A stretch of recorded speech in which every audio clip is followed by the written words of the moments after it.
Hi vlog, welcome to my guys. So may buntag sa tanan. So update lang tamo about sa check engine ni Islandborn 150X. So about to sa issue niya datong naging adlaw nga about sa faulty wiring niya, pero na fix na to nato. Then check engine kasi dagay nangutana sa comment section nganong ga check engine siya.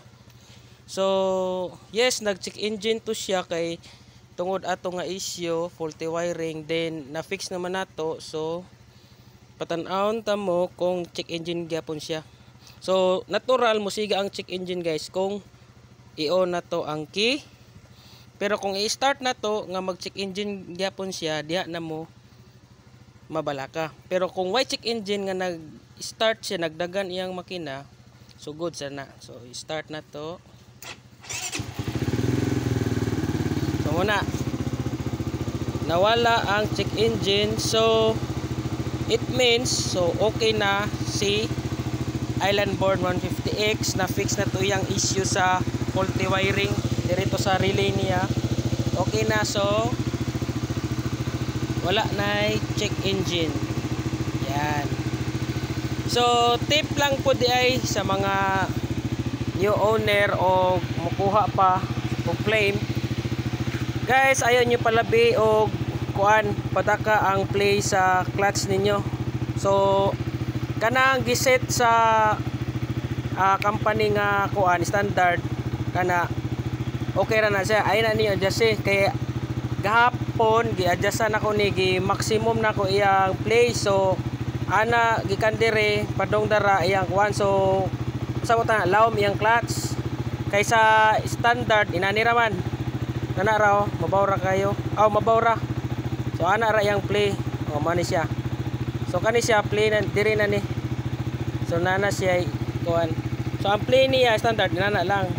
So gahapon akong gi-adjustan dara na siya, ana na iyang play gikan dire padong dara. So ang downside din niya ato mawat-an og kuan imong clutch dire man to na ako gi-adjustan. So gi-adjustan ako sa dire.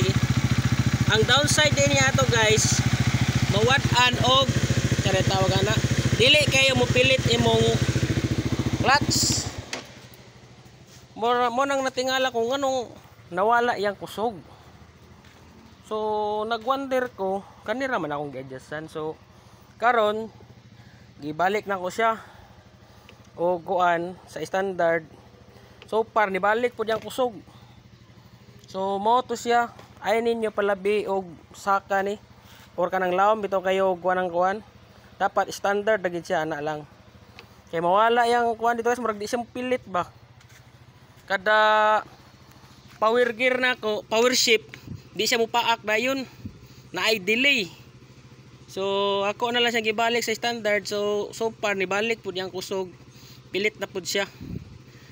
Then una na ko i-upgrade, mag-upgrade ko ani clutch spring para digid ma-delay ang kusog ang iyang kuan power inig change gear na to. Kay okay magyapon ang standard, masay problema, pero mag-upgrade ko clutch spring, racing clutch spring.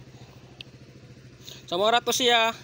So mura na i-update napad ay. So ang signal light niya ato nang giilisdan og inani gamay kay di ko idol atong kuan standard niya nga taas bitaw kay dara. So mo ni siya ang view, murag pinaislim-islim atong tirada, mubo lang ana. So mura nay gikuan sa atong Flame 50X, mura pa nay atong giduga giilis. So mura to ay gini niyo pala biig adjust dire.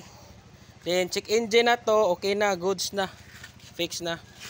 So Islandborn out, try na to mag top speed garong adlaw kay goods.